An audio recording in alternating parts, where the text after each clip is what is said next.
ஐயா வணக்கம். என் பேர் நாராயணன். திருநெல்வேலி தச்சநல்லூர் பக்கத்தில் உள்ள பால்கெட்லை கிராமத்தில் குடியிருந்து வருகிறேன். நாங்கள் ஒரு 155 வரிகாரங்க. அந்த ஊரில் ஒரே சமுதாயமாக ஒற்றுமையாக இருந்து வாழ்ந்து வருகிறோம். இதில் நான் என் தாத்தா காலத்துலேருந்து எங்கள் பரம்பரை இந்த ஊரில் தான் குடியிருந்து வருகிறோம். இதில் ஒரு 83 ஆண்டில் 1983 இலவச பட்டாங்கிறது ஒரு 36 வரைக்கும் எங்கள் ஊரில் கிராமத்தில் கொடுத்தாங்க.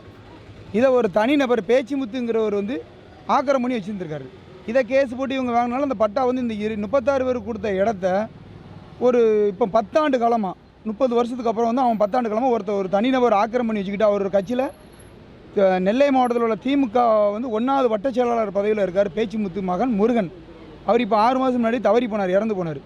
இவர் ஒரு அரசியல் கட்சி பிரமுகருங்கிறனால அதிகாரத்தில் அதை எல்லா கல்லையும் தூர பிடிங்கி போட்டு ஆக்கிரம் பண்ணி வச்சுருக்காங்க. இதை எங்கள் அப்பா பேரில் உள்ள பட்டா இடத்த நான் கேட்டேன். இப்போ ஒரு வருஷத்துக்கு முன்னாடி கேட்டிருந்தேன். அப்போ அவங்களுக்குள்ள ஒரு தகராறு ஒரு வழியில் முத்திக்கிட்டே இருந்துச்சு. இப்போ நான் ஒரு 8 மாதத்துக்கு முன்னாடி ஒரு கோயில் இடத்துக்குள்ள சொந்தமான இடத்த பயிர் செய்வதுக்காண்டி குத்தகைக்கு எடுத்திருந்தேன். ஒரு 2 ஏக்கரை குத்தகைக்கு நான் டேரெக்டாக மடத்திலே போய் அந்த தனிப்புற ஆதரத்துக்கு உட்பட்ட அதிகாரிகள்கிட்ட போய் பேசி நான் எடுத்திருக்கேன். இதை தனிநபர் ஒரு நபர் இளையராஜாங்கிறவன் ஒரு இரும்பு கடை வைக்கிறதுக்காண்டி 20 லட்சம் ரூபாய்க்கு அதை கிரையம் பேசியிருக்கான். நான் கிரையத்துக்கு கோயில் சொத்தை நாங்கள் கொடுக்கக்கூடாது, சட்டத்தில் இடம் கிடையாது. பயிர் வைக்கணுமா, குத்தகைக்கு நான் தாரேன், நீ வெளியூருக்காரனுக்கு போட்டு கொடுக்கணும்னு சொன்னனால அவங்க அதை போட்டு கொடுக்கல. அவன் 20 லட்சம் ரூபாய்க்கு எப்படின்னா 2 லட்ச ரூபா மட்டும் கொடுத்துக்கிட்டு இதுக்கு முன்னாடி ஒருத்தவங்க குத்தகைக்கு பயிர் வச்சவங்களை அவங்க அனுமதி இல்லாமல் போய் இவன் முடிக்க போனனால அவங்க கொடுக்க மாட்டேன்ட்டாங்க. என்கிட்ட 2 மாதங்கள் 3 அதுக்கு இளையராஜா பேசி முடித்த பிறகு 3 மாதத்துக்கு அப்புறம் என்கிட்ட நான் போய் அவங்கள்ட்ட குத்தகைக்கு வாங்கியிருக்கேன் டேரெக்டாக போய். இதனால் இந்த இடத்த நீ ஊருக்கு கொடுக்கணும், நான் முடிக்கலல்ல. அவங்க ஒரு ரியல் எஸ்டேட் புரோக்கராக இருக்கிறாரு. அதனால் அவர் சரவணங்கிறோட மைத்துனர், சரவணனோட அண்ணனுக்கு இளையராஜா அக்கால கட்டி கொடுத்துருக்கு. அவங்க அந்த பட்டா இடத்த எங்களோட பட்டா இடத்த ஆக்கிரம் பண்ணி வச்சுருக்கனால நாங்கள் இந்த இடத்த நெருக்கடி கொடுத்தா இவன் இந்த இடத்துக்கிட்ட வரமாட்டான் அப்படின்னு சொல்லி எங்களை ஊரை விட்டு 28/12/2023 எங்களை ஒதுக்கி வச்சுருந்தாங்க. நாங்கள் போய் கம்ப்ளைண்ட் கொடுத்துருந்தோம். 17 நாள் கழிச்சு போய் கம்ப்ளைண்ட் கொடுக்கோம். ஊரே போய் சொல்லி நாங்கள் ஒதுக்கி வைக்கலன்ட்டாங்க. எங்கிட்ட எந்த ஒரு அத்தாச்சியும் கிடையாது, வீடியோவும் கிடையாது.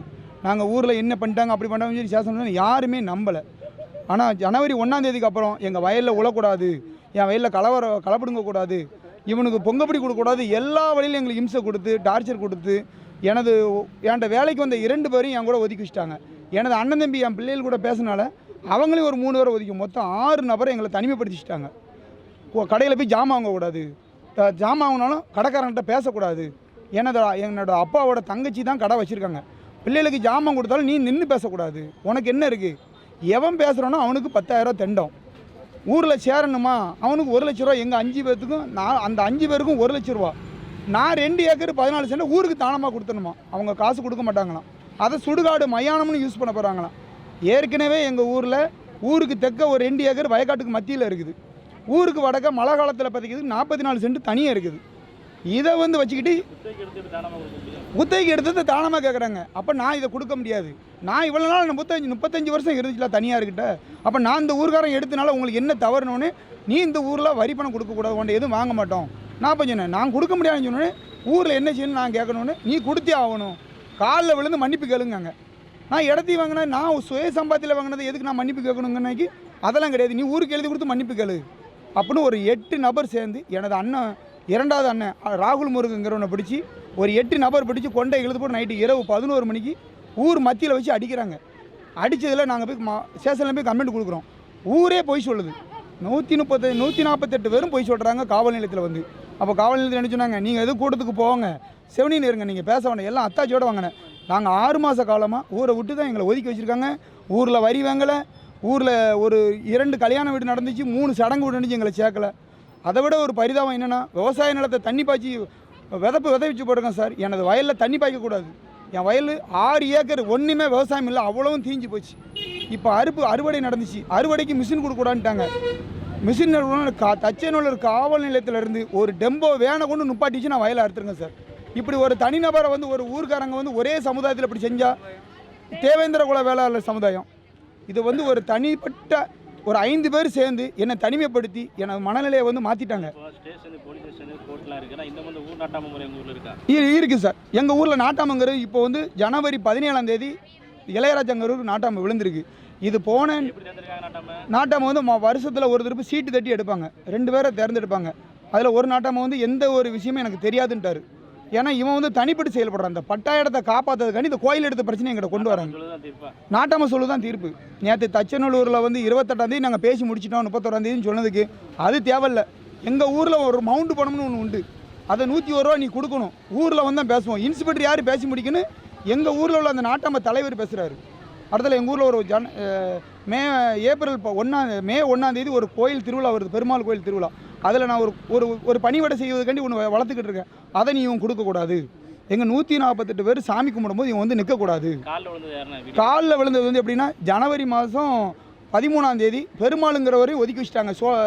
மாலை மகம் பேர் பெருமாள், இவரை ஒதுக்கி வச்சுட்டாங்க. என்னென்னா எங்கிட்ட சென்ட்ரிங் வேலைக்கு வந்ததுக்காண்டி அவரை ஒதுக்கி வச்சுட்டாங்க.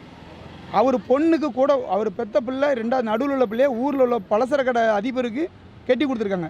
அவன்கிட்ட போய் மறித்து உன் பிள்ளைக்கு உனக்கு பொங்கப்படி வரணும், உன் மாமன் ஊரில் மன்னிப்பு கேட்கணும், தெண்டம் 10,000 கொடுத்தா தான் உனக்கு பொங்கப்படி வரணும், இல்லைன்னா உன் கடையில் யாரும் ஜாமான் வாங்க மாட்டோம், நீ ஊரில் கடை நடத்தக்கூடாது அப்படின்னு அவனுக்கு நெருக்கடி கொடுத்தனால அவர் பிள்ளை வாழ்க்கையை காப்பாற்றுறதுக்காண்டி ஊரில் போய் காலில் விழுதார். அவ்வளோ ஒரு மத்தியிலையோ அவர் 2 பொண்ணு அந்த ஊரில் கட்டி கொடுத்துருக்காரு. ஒரு மருமகன் வந்து எனக்கு பொங்கப்படியே வேண்டாம், நீர் காலில் விழுந்து எனக்கு பொங்கப்படி தர வேண்டாம், ஊர் காலில் விழுந்து ஊரை கூட்டி தான் சார் நடக்கும். இரவு 9 மணிக்கு 9:30 கூட்டம் நடக்கும் சார், நைட்டு 1 மணி வரைக்கும் நடக்கும் சார். இதில் ஒரு 20 பேர் எனி டைம் சார். எங்கே சார்? இல்லை சார், போலீஸ் கட்டுப்பட மாட்டல சார்.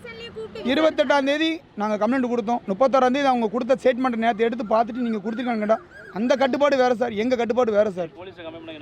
போலீஸ் என்ன சொல்கிறாங்கன்னா, நேற்று ஊற்றி ஊர் தலைவர் மாதிரிலாம் 6 பேரை கூப்பிட்டு வச்சு, பெரிய ஆட்களை கூப்பிட்டு வச்சு, எங்கள் 6 பேரையும் கூப்பிட்டு வச்சு நீங்கள் ஒரு கோயில் நடத்துக்கு உங்களை வச்சு தடை இருக்குன்னு சொல்லி ஊர்லேருந்து பெடிஷன் கொடுத்துருக்காங்கன்னு கேட்டாங்க. நாங்கள் எங்கள் பதில் சொன்னோம். அப்போ எங்களை வச்சு தடை வராது சார். நானும் அந்த ஊரில் ஒரு கோயிலில் ஒரு பூசாரி நின்று செய்யக்கூடிய ஆள். நானும் வந்து யாருக்கு எந்த சாமி விஷயத்தில் நான் தலையிட மாட்டேன் சார். ஒதுக்கி வச்சது என்ன சொன்னா, எங்கள் ஊர் கட்டுப்பாடு, நாராயணன் வந்து 1 லட்ச ரூபா ஊருக்கு தண்டம் கொடுக்கணும், அவன் எங்கள் ஊர் காலில் மன்னிப்பு கேட்கணும், அந்த 2 ஏக்கரை ஊருக்கு எழுதி கொடுக்கணும். இது எங்களோட கட்டுப்பாடு. போலீஸு அதை ஏற்றுக்கிட மாட்டேன்ட்டாங்க. கச்சை காவல் நிலையத்தில் உள்ள இன்ஸ்பெக்டர் ஐயா எவ்வளவோ கெஞ்சினார், 1.5 மணி நேரம் போராடுறாரு. ஒரு 30 வயசு பையன் அந்த இளையராஜாங்கிறவன் மல்லு கட்டி விட மாட்டேங்கான். ஆமாம், அந்த இன்ஸ்பெக்டர் அப்படி பேசுன பார்த்தா அப்படி ஒரு வெறியில் பேசுகிறான். இன்ஸ்பெக்டரே உன் வேலையை காலி பண்ணுதான் அப்படிங்கிறாப்புல. அப்போ நான் ஏசி ஆஃபீஸ் போனது நேற்று மாலையே கமிஷனர் ஆஃபீஸ் போயிட்டாங்க. ஊர் தலைவர் வந்து இளையராஜாங்கிறவர் தான் இப்போ இருக்கிறாரு. இன்னொருத்தர் சுப்ராஜ், அவர் எந்த விஷயமும் அவருக்கு தெரியப்படுத்த மாட்டாங்க, அவர் டம்மியாகவே ஆகிட்டாங்க. கலெக்டர் ஆஃபீஸில் வந்து நாங்கள் பெட்டிஷன் கொடுக்க வந்திருக்கோம் சார். எங்களை வந்து இந்த 6 மாத வாழ்க்கைங்கிறது எங்களால் தவிர்க்க முடியல சார். என் தம்பி பொண்ணுக்கு ஒரு பெரிய மனுஷான ஒரு சடங்கு நலங்கு வைக்கணும்னு பார்த்தோம், அதை வைக்க விடாமல் மறிச்சிட்டாங்க. தாய்மாமன் கட்டுக்கு சேவ விடாமல் மறிச்சிட்டாங்க உள்ளூரில். ஏன்னா என் வீட்டுக்கு பொங்கப்படி, என் தம்பி வீட்டுக்கு பொங்கப்படி வந்து ஜனவரி தை மாதம். இல்லை சார், அதெல்லாம் குடிதண்ணிலாம் கொடுக்குறாங்க. ஆனால் குடிதண்ணி கொடுக்குறதுல யாரும் பேசக்கூடாது. வீட்டு லைனில் கொடுத்துருக்காங்க, பொது நிலையில் போய் பிடிச்சாக்கி யாரும் பேசினா அவளுக்கு 1000 ரூபா தண்டம். இப்போ அடிச்சிடலாம் 25/4/2024. அப்போ ஆமாம், சம்பளம் போட்டு நாட்டாமல் அதே சோழியாக இருக்கா சார். அந்த நாட்டாமல் வேலை வெட்டிக்கு போக மாட்டார். இளையராஜாங்கிற புங்க மரத்தில் எங்கள் ஊர் மத்தியில் ஒரு புங்க மரம் இருக்குது, அதிலே தான் உட்காந்துருப்பான். யார் என்ன செய்தா, இவன்ட்ட யாரெல்லாம் பேசுகிறா அவனுக்கு பயனு. நேற்று 28/4/24 அன்று இரவு 11 மணிக்கு, நேற்று 10:30 மணிக்கு கூட்டம் நடக்குது. நான் வீட்டில் இருந்தேன். எனது மனைவி ஸ்டேஷனில் வந்து நம்ம நேற்று பேசி முடிச்சுருக்கோம், அவங்க ஊரில் கலந்துட்டு வரேன்ருக்காங்க. இவ போய் நேற்று செல்லு எப்படின்னா ஊர் கூட்டத்துக்கும் அதுக்கும் ஒரு 200 மீட்டர் தள்ளி நின்று வீடியோ எடுத்துக்கிட்டு இருக்கா செல்லில். அப்படியே 20 பேர் வந்து எனது மனைவி, எனது தம்பி என் மனைவி பேர் மணிமேகலை, என் தம்பி மனைவி பேர் சுப்புலட்சுமி, இவங்க 2 பேர் கையில் இருக்கிற செல்லை பிடிங்க அவங்கள அடித்து தள்ளுதாங்க. அதை நான் வீடியோ வச்சுருக்கேன். நாங்கள் ஊர் வேணும், நான் சாமி கும்பிடணும். 1ஆம் தேதி பெருமாள் கோயில் விசேஷம் இருக்குது, அதுக்கு நான் உள்ள ஊருக்குள்ளே கலந்து நான் வரி கொடுக்குறேன், சந்தா கொடுக்குறேன், ஊர் கட்டுப்பாடு நின்றுக்கிறேன். ஆனால் காலில் விழணும், தெண்டம் கட்டணும். அது வந்து எந்த சட்டத்தில் இடம் இருக்குது? சரிச்சு பறிச்சு நீதிபதிக்கு மட்டும்தான் நான் கட்டுப்படுவேன். என் சட்டத்தில் இடம் இருக்காது, நீதிபதிக்கு நான் சட்டத்துக்கு கட்டுப்படுவேன். அரசாங்கம் மாதிரி நடத்தினா எப்படி சார் ஒரு ஊரில்? அப்புறம் எனது அண்ணன் மூத்த சகோதரர் 25/4/2024 அன்று ஊர் கூட்டம், சந்தா கூட்டம், அன்னைக்கு அவனை காலில் வச்சு விழுந்த வச்சு தெண்டை நான் அன்றைக்கி வீடியோ எடுத்துட்டேன். ஏன்னா என் அண்ணன் உள்ளே விழுதான், நாளைக்கு எனக்கு தானே கதி. அடுத்தல இந்த ஊரில் வந்து நைட்டு இரவு நேரத்தில் கூட்டம் நடக்குது, ஊர் மத்தியில் ரோட்டு மேலே கூட்டத்தை வச்சுருக்காங்க. பைக்கில் நாங்கள் போக முடியாது. இந்த 6 குடும்பத்துக்கார 4 குடும்பத்துக்காரும் வண்டியில் போக முடியல. என்ன பரம்பரை அவனை விட்டுல அவனை விடாதீங்களே. இதை அப்படியே சொல்கிறேன். அந்த முத்துக்குமாருங்கிற வேணும் ரொம்ப அராஜகம் பண்ணுறான். ஆமாம், அவன் வீட்டை அடிச்சு நொறுக்குங்க. எல்லாத்துக்கும் வீடியோ வச்சுருக்கேன் சார். எங்களுக்கு வந்து காவல்துறை மாநகர, என் பேர் நாராயணன் சார். கமிஷனர் ஐயா மூலியமாக எங்களுக்கு ஒரு பாதுகாப்பு வேணும். எங்கள் ஊரில் வந்து இதை பேசி முடிச்சு மணிமேகலை பால் கட்டளை ஊர் சார், தச்சநல்லூரில் இருக்குது. அங்கே வந்து எங்கள் ஊரில் வந்து இவங்க வந்து ஊர் கட்டுப்பாடுன்னு ஒன்று வச்சுக்கிட்டு எங்களை வந்து விலக்கி வச்சுருக்காங்க சார். சொத்தை எழுதி கேட்காங்க. நாங்கள் எப்படி சார் சொத்தை எழுதி கொடுக்க முடியும்? நாங்கள் வந்து ஒரு உழைக்க சொத்து வந்து எப்படி சார், யாருக்கு சார் எழுதி கொடுப்பாங்க? இப்போ வந்து இவங்க வந்து இவங்களால் எங்களுக்கு வந்து ரொம்ப பயம். இளையராஜா, முத்துக்குமார், சரவணன், சக்தி, கணேசன், இவங்க 5 பேர் தான் சார் ரொம்ப டார்ச்சர் பண்ணி இவங்களை வந்து ஊரை விட்டு விலக்கி வைங்க அப்படின்னு அந்த சொத்தை எழுதி கொடுக்கலங்கிறதுக்காண்டி சொல்லிக்கிட்டு இருக்காங்க சார். இப்போ இந்த வளர்கிற பிள்ளைங்களுமே ரொம்ப பாதிக்கப்படுது சார். எங்கள் பிள்ளைங்க ஸ்கூலுக்கு போக முடியல, கடைக்கு கூட போக முடியல சார். அந்த பிள்ளைங்கக்கிட்ட பேசாதன்னு சொல்லுதாங்க சார். எப்படி சார் வீட்டில் வந்து சொல்லுது? எங்களுக்கு ரொம்ப மனசு சங்கடமாக இருக்குல்ல சார். அப்போ எப்படி சார் இந்த ஜென்ரேஷன் வளரும்?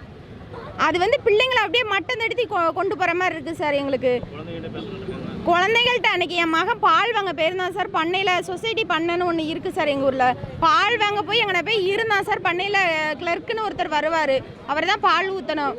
பால் வாங்க உட்காந்துருந்த பையன்ட்ட ஒரு சின்ன பையன் வந்து உட்காந்து பேசிட்டான். அவனோட அப்பா வந்து சொல்லுதாரு, தம்பி அவங்க கூட பேசாதான், அவங்கள ஊரை விட்டு ஒதுக்கிச்சுக்க. ஒரு 10 வயசு பையன்ட்டு சொல்லி கொடுக்காங்கன்னா அவங்க எப்படி சார் மனநிலை இருக்கும்?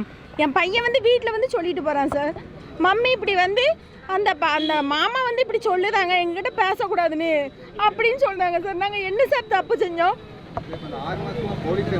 6 மாசமா போலீஸ் சொல்லுறது கேட்கவே இல்லை சார். அவங்களும் நியாயத்தை சொல்லிக்கிட்டே தான் சார் இருக்காங்க. நேரத்து கூட சொன்னாங்க சார். நாங்களும் எங்கள் நியாயத்தை சொன்னோம், அவங்களும் அவங்க நியாயத்தை சொன்னாங்க. அப்போ அவங்க சொன்னாங்க, எப்பா ஊர் கட்டுப்பாடுனா இதுதான், வரி வம்பு வாங்குங்க, கோயில் கொடைக்கு எதனாலும் செய்யுங்க, நீங்கள் ஊரோட சேர்ந்து செய்யுங்க. தெண்டை பணம் வாங்குதோ, காலில் விழுந்து மன்னிப்பு கேட்குறதோ யாருக்கும் எந்த சட்டமும் கிடையாது கோர்ட்டை தவிர அப்படின்னு இன்ஸ்பெக்டர் சொன்னார் சார். அவங்க சொன்னதுக்கு வந்து இவங்க சொல்லுதாங்க, நீங்கள் வந்து ஒரு சார்பாக பேசுகிறீங்க, நாங்கள் ஆதாரம் எல்லாம் இருக்குது சார். நேற்று நாங்கள் அதுக்காண்டி கூட்டம் போட்டாங்க, அங்கேயும் கட்டுப்படாமல் இவங்க நாங்கள் ஊரில் போய் பேசி முடிச்சுட்டு வரோம் அப்படின்னு சொல்லிட்டாங்க. அப்போ கட்டுப்பாடுன்னு ஒன்று எங்கள் ஊரில் இருக்குன்னொடனே நாங்கள் ஆஜரானதுக்கு அவங்க கையெழுத்துக்காங்க, இவங்க கையெழுத்து போட மாட்டேன்னு வந்துட்டாங்க சார் வெளியில். நாங்கள் எங்கே உங்களுக்கு பெட்டிஷன் அடிக்கமோ இன்ஸ்பெக்டருக்கே பெட்டிஷன் அடிக்க போகிறேன்னு சொல்லிட்டாங்க சார். யாருமே பேச மாட்டாங்க சார்.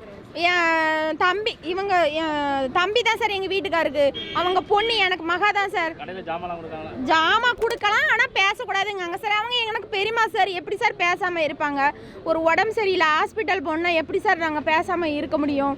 அவங்க ரொம்ப டார்ச்சர் பண்ணாங்க சார். இந்த 5 பேர் தான் சார் எங்களை ரொம்ப கொடுமை பண்ணாங்க. அதான் ஆள் சேர்த்து என்ன சார் கலெக்டர்கிட்ட எங்களுக்கு நியாயம் கேட்டுதாங்கன்னு கொடுத்துருக்கோம் சார். இது ஊரை விட்டு ஒதுக்கி எந்த சட்டத்தில் சார் இருக்குது? தீண்டாமை தடுப்பு சட்டம் மாதிரி இருக்குது சார். எங்களுக்கு இன்னும் எவ்வளவோ வளர்ந்துட்டு, பொருளாதாரம் இன்னும் வளர்ந்துட்டு அப்படிங்கும்போது இவங்க இன்னும் இதை தான் பண்ணிக்கிட்டு இருக்காங்க. இன்னும் நாங்கள் அதை தான் பண்ணுவோன்னு ஸ்டேஷன்லேயே சொல்லிட்டு வந்துட்டாங்க சார்.